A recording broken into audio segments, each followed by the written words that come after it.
ഹരേ രാമ രാമ രാമ ഹരേ ഹരേ ഹരേ കൃഷ്ണ ഹരേ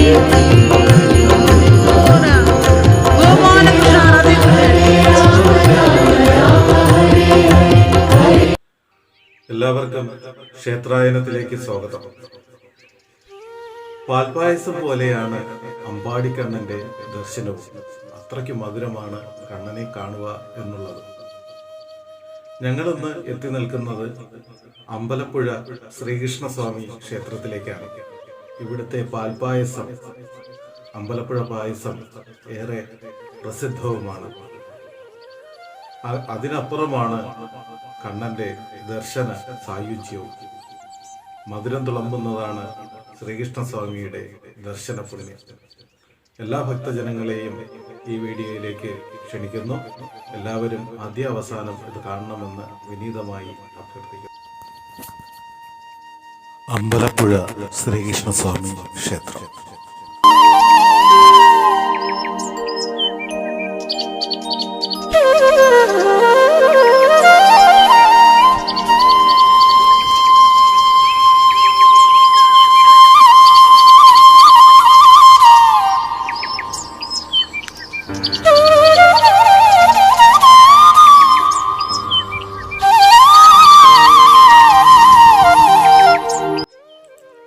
വലതു കൈയിൽ ചമ്മട്ടിയും ഇടത് കൈയിൽ ശംഖും പിടിച്ചു നിൽക്കുന്ന പാർത്ഥസാരഥിയുടെ ആ സുന്ദരമായ രൂപം കാണാൻ വളരെ മനോഹരം തന്നെയാണ്.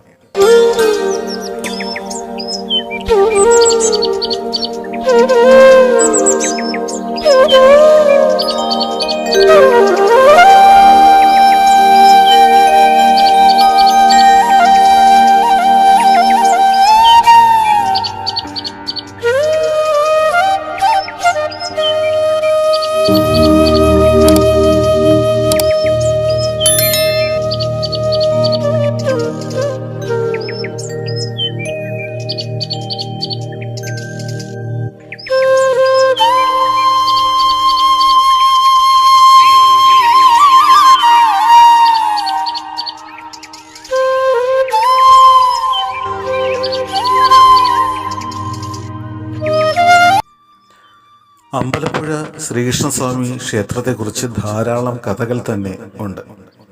AD 15-ാം നൂറ്റാണ്ടിൽ ചെമ്പകശ്ശേരി പൂരാടം തിരുനാൾ ദേവനാരായണൻ തമ്പുരാനാണ് ക്ഷേത്രം പണി കഴിപ്പിച്ചത്.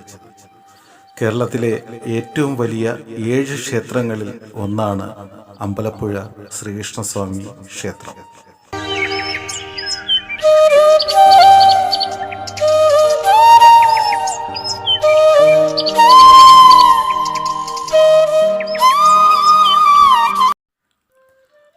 അമ്പലപ്പുഴ ശ്രീകൃഷ്ണസ്വാമി ക്ഷേത്രത്തിൽ നിന്ന് നൽകുന്ന അമ്പലപ്പുഴ പായസം ലോക പ്രസിദ്ധമാണ്.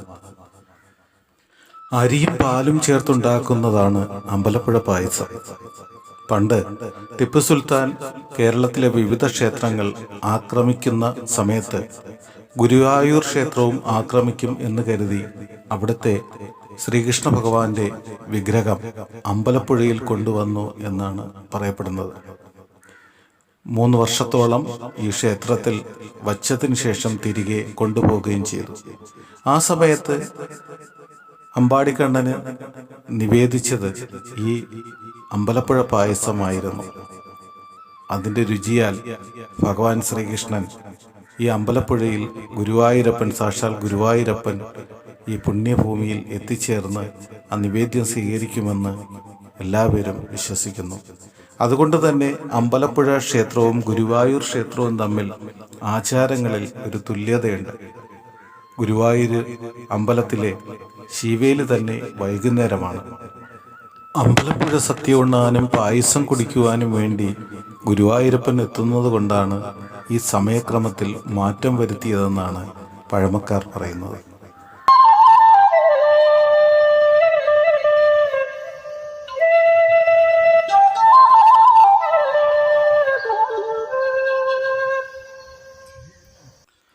പണ്ട് ചെമ്പകശ്ശേരിയിലെത്തിയ വില്ലുമംഗലം സ്വാമിമാർ അതുവഴി പോകുമ്പോൾ ഒരു ഓടക്കുഴൽ നാദം കേൾക്കുകയും അത് ഭഗവാൻ ശ്രീകൃഷ്ണൻ ഊതുന്നത് എന്ന് മനസ്സിലാക്കി നോക്കിയപ്പോൾ ഭഗവാന്റെ ദർശനം കിട്ടുകയും ആ സ്ഥലത്ത് ശ്രീകൃഷ്ണസ്വാമി ക്ഷേത്രം പണിയണമെന്ന് തമ്പുരാനോട് ആവശ്യപ്പെടുകയും ചെയ്തു.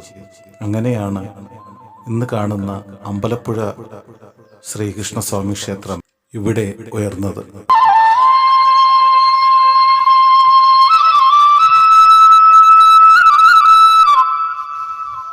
തുള്ളൽ പ്രസ്ഥാനങ്ങളുടെ ആചാര്യൻ കുഞ്ചൻ നമ്പ്യാർ ആദ്യമായി ഓട്ടം തുള്ളൽ അവതരിപ്പിച്ചതും ഈ ക്ഷേത്രത്തിലാണ്.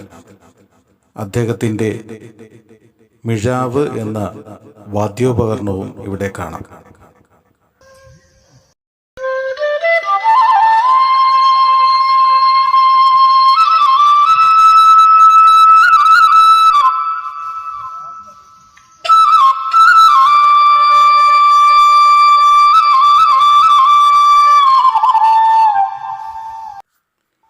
അമ്പലപ്പുഴ പായസം നമ്മുടെ നാവിൽ രുചിയായി നിലനിൽക്കട്ടെ എന്നും അമ്പലപ്പുഴ ശ്രീകൃഷ്ണൻ നമ്മുടെ ഹൃദയങ്ങളിൽ നിത്യവും ഐശ്വര്യം ചൊരിഞ്ഞ് നമ്മളെ അനുഗ്രഹിച്ചു കൊണ്ടിരിക്കട്ടെ എന്നും പ്രാർത്ഥിച്ചുകൊണ്ട് നിർത്തുന്നു. നന്ദി, നമസ്കാരം.